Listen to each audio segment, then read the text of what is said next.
Hey everyone, Anthony Fantano here, the internet's busiest music nerd, and let's talk about Bieberchella. Yes, if you guys weren't aware, Coachella, that big, somewhat relevant music festival that sometimes seems a little bit more about celebrities and what they're wearing than actual music. Yes, that happened this past weekend for the whole weekend. And while there were a lot of performances and interesting twists and crossovers, including Geese and also Travis Barker playing live with clips. The most interesting, in my opinion, and talked about performance that I have caught online has to be the Justin Bieber performance on Saturday.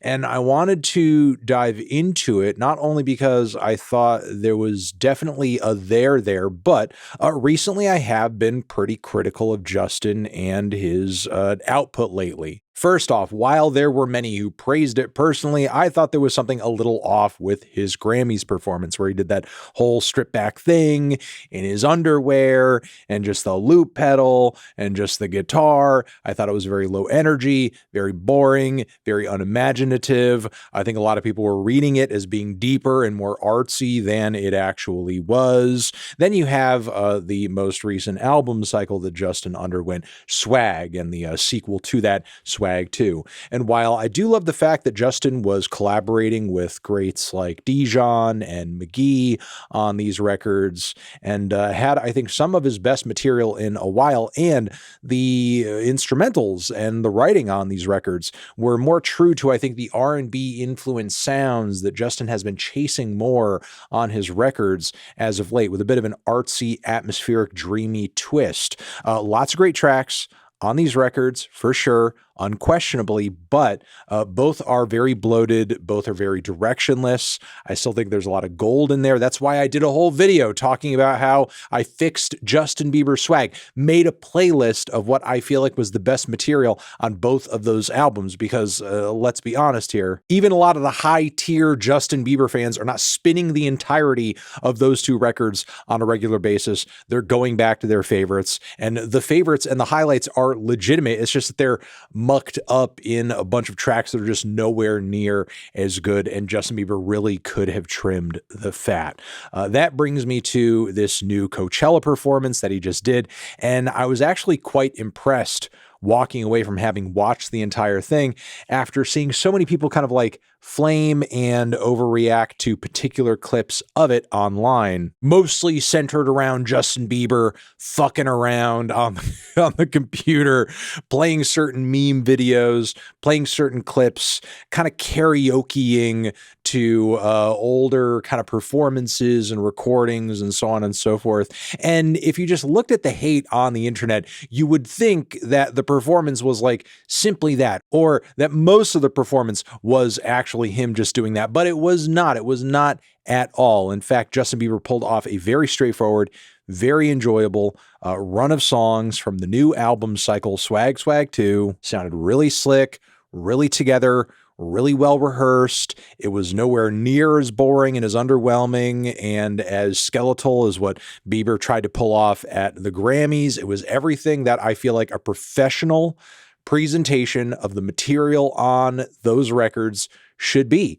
And then at some point, Justin Bieber broke down a little bit and decided to pull back the veil a little and kind of pull up to the laptop, which I think makes a bit of sense given that he had kind of established a level of interactivity with the audience and with the chat, futuristic vibes going on here in the performance in terms of like what he would be playing potentially based on a crowd interest and demand. Again, the first leg of this performance was very solid, very consistent, very well put together, very well shot by Coachella as well. I will say the one clip of him singing Hallelujah repeatedly with the frame of kind of the lights above his head, making it look like he was wearing a halo, a bit much. Honestly, I guess even Justin Bieber is heaven sent. But again, First leg, very solid. Then Justin pulls up to the computer and kind of uses this as an opportunity to go down memory lane with his audience. And again, I know the isolated clips look a little bit silly, but there is actually a method to Justin's madness during this portion of the show. He's kind of killing two birds with one stone. The first being that Justin Bieber has been making music for so long at this point. There's untold numbers of fans in front of him at Coachella, live right there in front of the stage. They're in front of him, and they have been listening to this guy for years and years. Like, they're remembering the nostalgia. They're remembering the hits. They're not just simply enjoying the new album. They want to hear those songs. They want to hear all those classics. They want to hear all of the different touchstones from the different eras of Justin Bieber. Something that personally, like, as somebody who's not really a big Justin Bieber fan, I'm not really all that invested in. This is not a demand I'm making that Justin is answering. If he played in front of me just the material from the new record and the best stuff with Dijon and the band, that would be enough for me. But for the people in front of him, he knows that these people want to hear those songs. Actually, didn't Geese do a cover of Baby while they were at Coachella? He should have called on Geese to come on stage and play Baby with him. Jesus Christ. Anyway, he knows the hardcore fans are there. He's testing their knowledge, asking them how far they go back, and then playing these older songs and playing these older clips. And again, while a lot of people reacting, and even I myself seeing this at first thought, that seems kind of low effort. That seems kind of boring. That seems kind of stupid. All of his fans in reaction to this are going absolutely nuts. They're going insane. And all this man is doing is just punching in shit to the internet. And just looking up songs, just playing tracks and kind of singing along with them, and then moving on to the next one after like maybe a verse and a chorus and a couple other bars.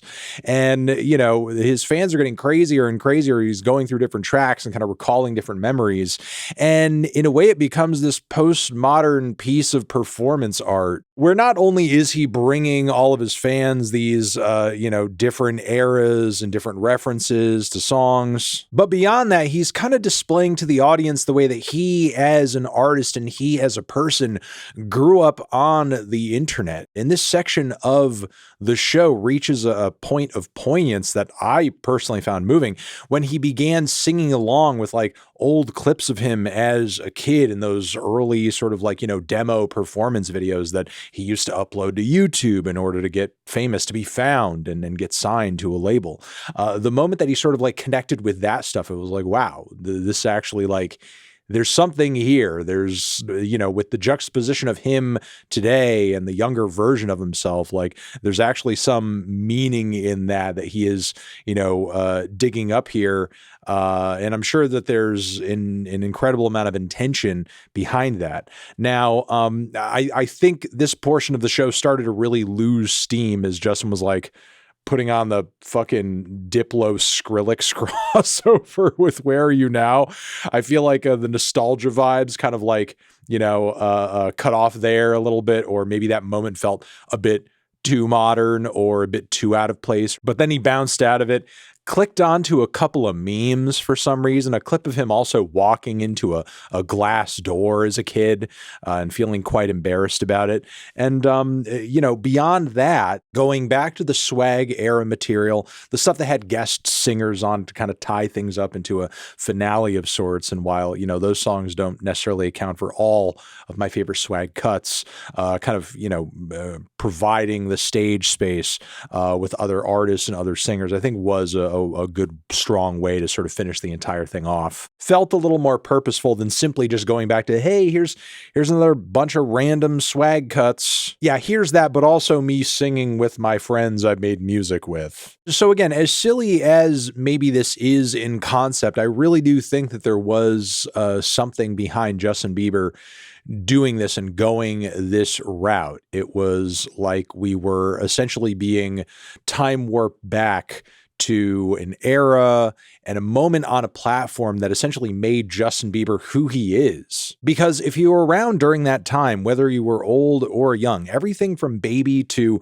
Jack Hughes' Where Are You Now, like Justin Bieber played, like these weren't just big music moments for Justin Bieber, these were YouTube moments. So it all just felt like a reminder of the portal through which Justin Bieber was made relevant, or, the era of the internet that Justin Bieber came up in, that is very much gone now. Well, not entirely gone, but given a lot of competition by the formal streaming space these days. Because when Justin Bieber was originally popping off, like Spotify, Apple Music, so on and so forth, weren't dominant in the industry like they are now. Radio still reigned supreme. Some people still watched MTV. Plus, out of the three major headline performers that weekend, Justin Bieber was coming into his show with the most sort of career history, and he had to address it, and he did address it again in a really interesting and I think unique way, in a way that I think his fans and everyone there who witnessed that performance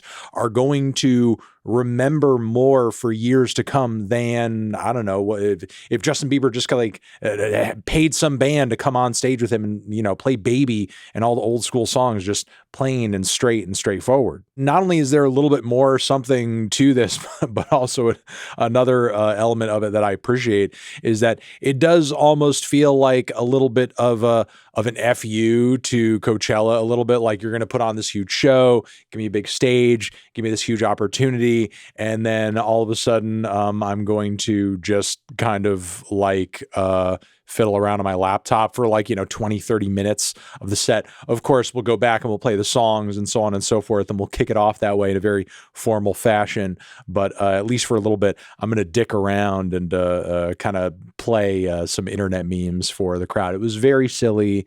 It, I think, was a charismatic moment. And I think this whole set is maybe the most entertaining thing to come out of the swag cycle. But yeah, there you go. Those are my thoughts. Let me know yours down in the comments. Was this actually an ingenious move on Justin's part, or was this just stupid bullshit? Over here next to my head, another video you can check out. Hit that up, or the link to subscribe to the channel. Anthony Fantano, Justin Bieber, forever.